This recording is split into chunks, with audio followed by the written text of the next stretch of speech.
Hello Virgo, my name is Paul and this is Dove and Serpent Tarot. This is going to be a general reading, so try to be open and receptive to whatever may come through during our time together. I am merely the messenger, and I ask that you connect directly with each of these cards and use your own intuition to take you beyond the details that I might provide. And if there is anything you need me to pray over, or meditate upon, or send positive energy toward, please let me know. Okay. And remember, Virgo, that the most important part of any tarot reading is you. And you're definitely in some power and authority right now. This is the Emperor energy. And that's where we are beginning. That is our central focus for right now. Okay. Let's see. Oh. Okay, that's a lot of fire right there in the middle. Good thing we got a little bit of water. We got some wisdom to go into it. And some strength. This is nice. This is very nice. And we're putting it all to good use. We're avoiding distractions. We're avoiding dangers. We're avoiding indulgence in too much that isn't good for us, right? And this could be a lot of different things. And instead, we are working towards fulfillment and satisfaction of our every will, every desire, right? The deepest parts of who we are, we're looking to fulfill those. This is really nice. Let's select our mystery card, bonus card, confirmation card. This is one random card from the Smith Waite Tarot. We'll put it right here, Mr. Ed the Horse, right on top.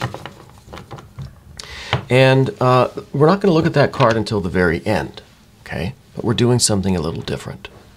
If at any point during the reading you get an idea, a sense, a feeling of what that card is, I want you to put your answer in the comment section, okay? We're going to reveal that card at the very end. Let's see how close we can all get to predicting that card. I bet that over time, if you keep returning to the channel and playing this little game with me, we'll get better and better at focusing on that energy. Let's tap into spirit. Let's raise our vibrations and see if we can do this, okay? But first, let's take a look around the room. We've got the Emperor and the Magician. That is quite an interesting combination. Two major arcana cards. We've got more fire here. We've got a lot of water, just a little bit of air, and we've got this earth energy, okay? We've got this earth energy. So we are pretty balanced. It looks like there's a need for us to kind of think about our decision-making, to think about our communication, to put a little bit more authority and wisdom into what we're expressing, right? So I kind of feel like this is the need that you have, or the desire, this is what you're kind of aspiring to, is to consider your spiritual goals maybe when making decisions, right? This is you communicating your needs to people. This is you communicating from a basis of this authority and this wisdom, okay? In order to achieve success, in order to really experience the results of our work. But let's talk about these two major arcana cards first. Now we do have the Magician, so we're going to need to do an I Ching card. But let's talk about it a little bit first, okay? The Emperor and the Magician. Now this is kind of, if you think of an emperor consulting, like the old kings and queens, I guess, would kind of consult. They would have like a court astrologer, or an advisor even. I mean, this could be Don Corleone and Tom Hagen, the consigliere, right? It's an emperor. It's a ruler. It's someone in a position of authority. You. In control of your life, your being, your world, essentially. Maybe even a business, a family, whatever we're talking about, whatever it is that you do, okay? that authority needs to be informed by wisdom. And not just an advisor who says, oh, I think you ought to raise taxes or something like that. But a deeper spiritual wisdom. Kind of a more esoteric knowledge of things, right? Something that penetrates to the deeper needs of you and your loved ones, the people around you, and how to create the successful life that you're after. Okay? This is the energy that we need to claim. It is authority that is informed by wisdom. Wisdom is different than knowledge. Okay? Authority informed by wisdom. That represents you right now. We need to claim this energy. Okay? Because this is how you're going to achieve success. More success in your life, deeper success, deeper fulfillment and satisfaction. We do have the Queen of Wands here. So we need to be careful not to let this kind of inflate our ego to kind of to blow us up into a dictator, right? The Queen of Wands in this situation is representing the potential for this to go wrong, right? It's kind of the shadow quality, the more negative aspects of authority plus wisdom, right? Maybe this is the authority without the wisdom. Okay?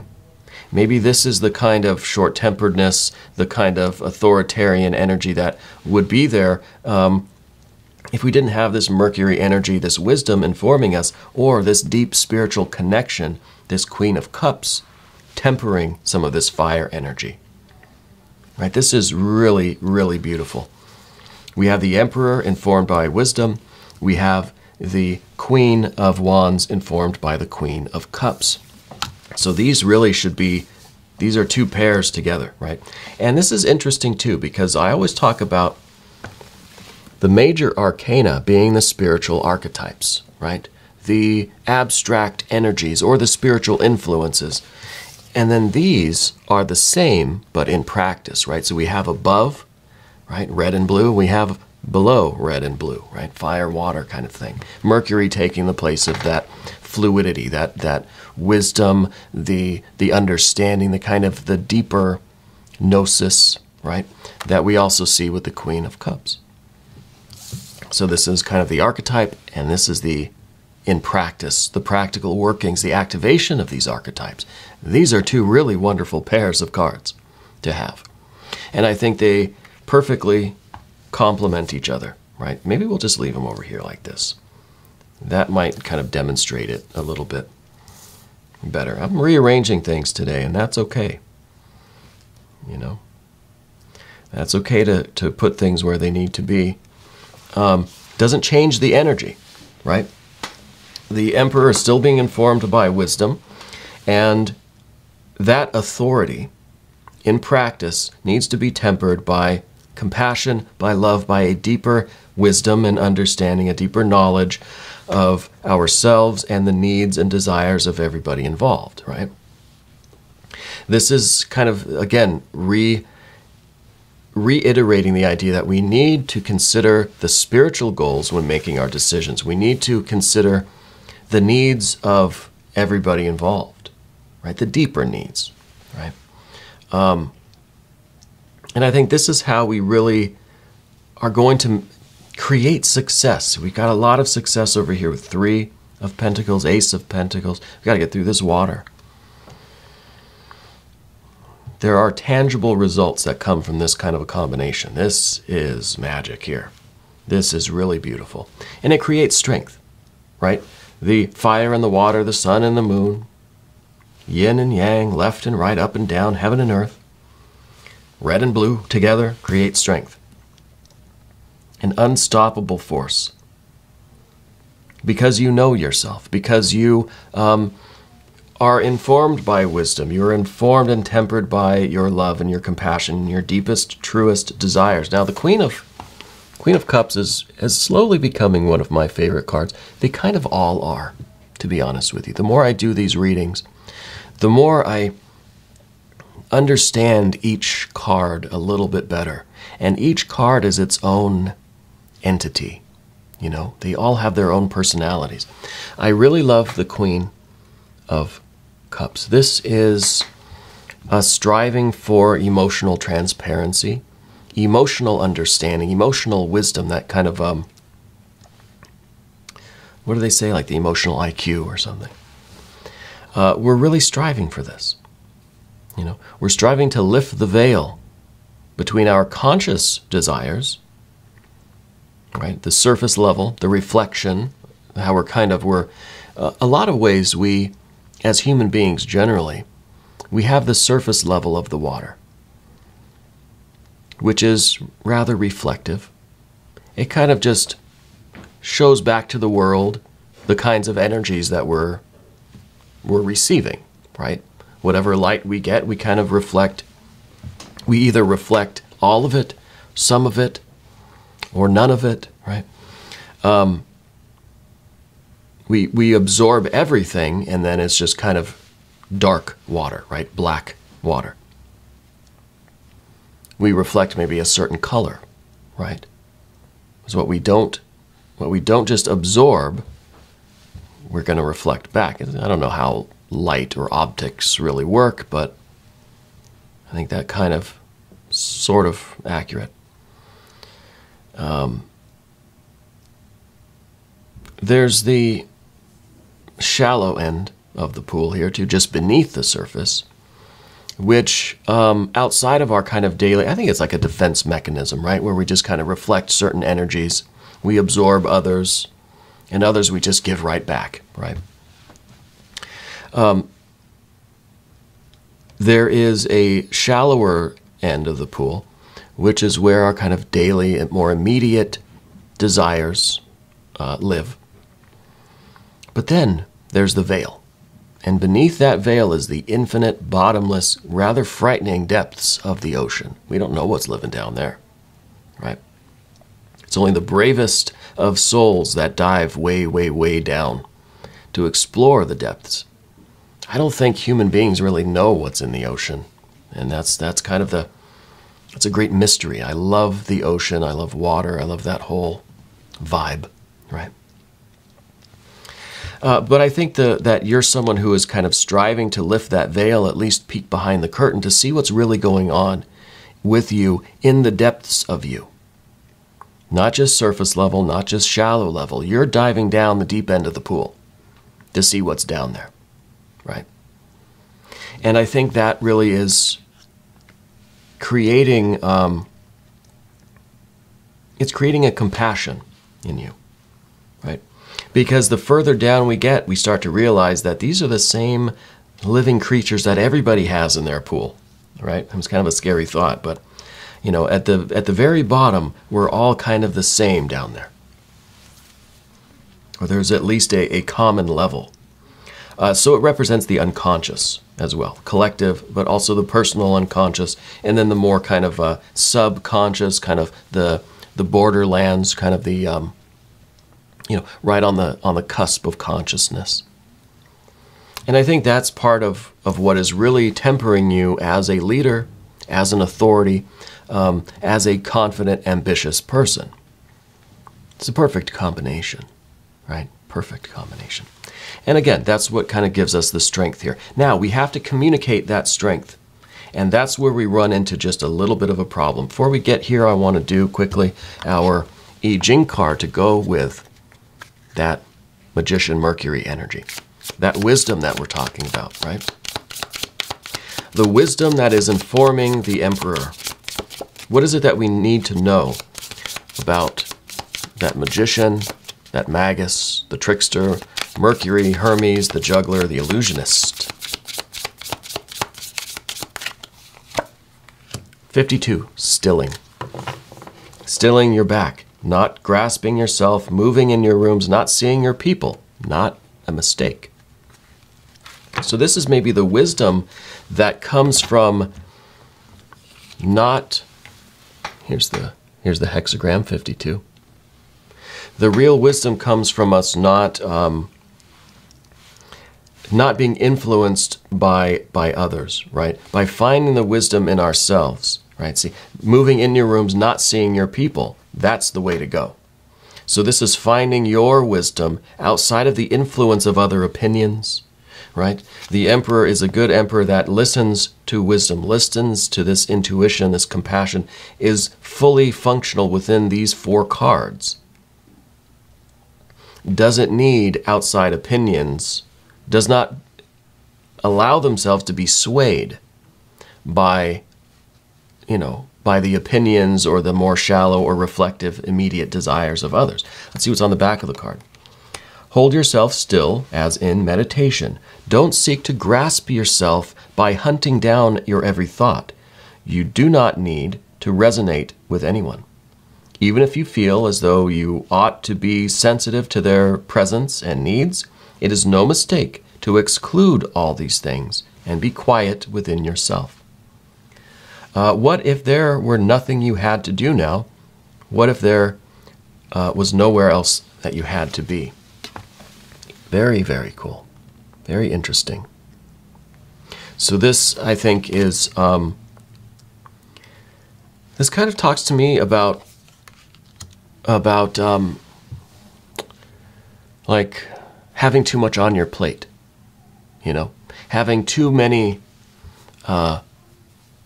other people around that are feeding into your kind of sense of authority and responsibility by everybody needing something, right? There's too much to do. It's almost like the Emperor is in charge of and is responsible for the entire realm, but doesn't attend to everyone's individual needs one by one, right? You're thinking of the bigger picture. You can't really be expected even to deal with everybody on an individual basis. I think that's what we're talking about here. So the Emperor is kind of responsible for all the people, but is still kind of detached from all the people, right? And I think that's kind of what we need to communicate. I think that's why we have this Princess of Swords. We need to be willing to kind of clear our plate, to say, look, I have to prioritize, act from your own wisdom and intuition and compassion, but we can't be so overwhelmed by every individual need or expectation, right? There's just too many people involved in this that you have to detach yourself a little bit from them, okay? Let's look at this other energy. Here's the 3 of Pentacles. This is your plate. Not only do you have a lot on your plate, you got 3 plates, right?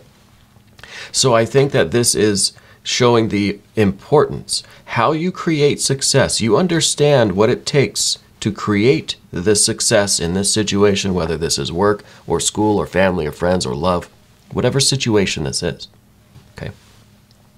You understand how to create success on this plane. The 3 is all about understanding creation, okay? But on what plane? Physical plane. You understand the process of creation in the practical material realm, okay?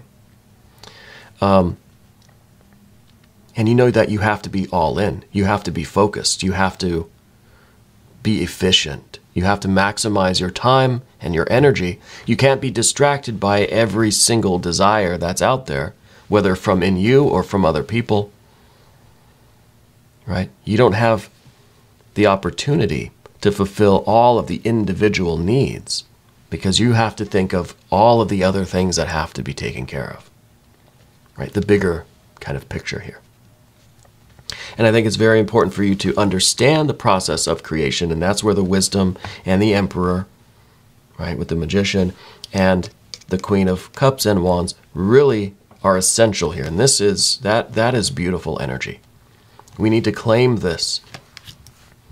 Now, the 10 of Cups here is kind of showing the overwhelming needs and desires of your environment, right? The 10 of Cups, this is satiety. This is kind of being at the buffet, and we love to be at the buffet, but there comes a point where you're just so full, you don't want to be here anymore. It's overwhelming. It's too much of this water energy. It's too much needs and desires, okay? So as we're kind of on this, too much on your plate kind of metaphor, this is being at the buffet, knowing that there is a desire for every single dish that they have here, right? But we're not putting too much on our plate. We're taking a little bit at a time because we don't want to get overwhelmed. Okay? So this is, again, it's about prioritizing. What is it that you really want to eat right now? What is it that you really need to do? What are the deeper, more essential desires that need to be filled right now? What are the priorities? Right? 10 at once, all on your plate at the same time is too much. You've got enough going on. You understand the process of creation, and you know that part of that is to kind of take smaller portions of this water energy, needs and desires, and this card's in the position of your environment too. So I think that is a very essential point here. Okay? Because what we're trying to avoid is the Seven of Cups. And this is getting so lost in desires, both our own and others, that we're lost. That we're stuck in this quicksand, we're stuck in this swamp, and we're not able to reach the next step. This is the next step that we need, but we're stuck in the quicksand. Well, it's hard to kind of get back to dry land when you're stuck in this, right? So overwhelmed by the needs of the environment that we're just kind of lost. And maybe the Seven of Cups is saying that we just kind of surrender to the quicksand, and it's like, hey, okay, I guess I live in quicksand now. That's my life. So we need to be careful with this, and we need to see beyond the immediate needs and desires to look at that bigger picture, okay? Both of yourself and with others in your life. And I think we do that by, of course, sticking to this kind of this pattern that we see over here, this alignment, this configuration. Deeply informed not only by spiritual energy, but by our own deepest water energy, our own deepest needs and desires, who we essentially are. This is kind of above, this is below, right? And this, again, like I said, when we consider our spiritual goals and aspirations, needs, that's how we make decisions, and we communicate this. We avoid some of this overwhelming water energy, and we're able to create success. Now, when your practical affairs are in line with your deepest spiritual goals and desires, we're going to start to see some tangible results. Okay, and there's the ace. There's the Ace of Pentacles, the Ace of Discs. Let's look at the mystery card now. This is my favorite part of any reading, really. Thank you, Mr. Ed. Now, with the mystery card, I want you to type into the comment section what you think it's going to be. Okay, let's try to raise our vibrations. I'll switch the camera if you want to focus on these images and these energies. Let's try to connect with this. What do we think this is going to be? What is my answer here? Well, I feel like we need more earth energy. I feel like what we have is way too close to the beginning stages, right? We've got the understanding of how to do it. We're kind of taking the first step. I want to see the tangible results, right? I want to see how this Ace of Pentacles, this is us kind of doing our work from this kind of new perspective. I want to see how it manifests. I want earth energy here. I don't know what kind, but I know at least a 4. All right, we have an ace, we have a 3. I want a 4, even a 5, 6, 7, 8, 9, 10. Any of those would be cool, right? Do you have your answers typed out? Okay. Let's see what we have. Oh. Yeah, we do. We have a 9 of Pentacles. This is literally the card of tangible results. right? This is the visible signs of progress. This is something measurable. This is something you can hold in your hand. This is you living your best life, generating your best life. This is kind of, everything is functioning in a beautiful way. I kind of think we had the Nine of Pentacles for the last Virgo reading. Maybe someone can check on that. I kind of remember seeing that, because then I was kind of thinking like, surprise, we're in our best life now, right? It's almost, and I kind of have that feeling now. It's just like, wow, suddenly we find ourselves in our very best life, living with all of our abundance, really being successful. Kind of like we're going from that ace all the way to living that best life, skipping everything in between, kind of, maybe fast forwarding. I think this is a really good confirmation. I think when we're living according to our spiritual principles, this wisdom, this understanding, and this authority, I think we're going to see tangible results. I think we have to be aware of how much we're taking on all at once, right? Putting too much on our plate. If we have this new perspective, if we take this energy into consideration, we'll see very tangible results. Really great success. I think you need to claim this message right now. I think this is meant to find you right now, because this is really where we're headed. And this is very, very beautiful. I'm excited. I love the Nine of Pentacles is one of my favorite cards in the Rider-Waite-Smith deck. I love this card. It's someone who's living their best life, right? They're right there immersed in all of this abundance. Very, very cool. We're going to do an extended too, Virgo. If you want to stick around, click either above or below in the video description. Yeah. New Virgo readings every Tuesday and Saturday at 6 a.m. Chicago time. Please subscribe to the channel. Hit the notification bell so you don't miss the next one. Okay. I want to thank you for watching this reading all the way through until the end. Okay. That seems to help out the algorithm, and then the algorithm helps out the channel, and we can reach more people. Okay. I want you to remember, Virgo, that you are the most important part of Dove and Serpent Tarot. I thank you, and I love you, and we are all in this together.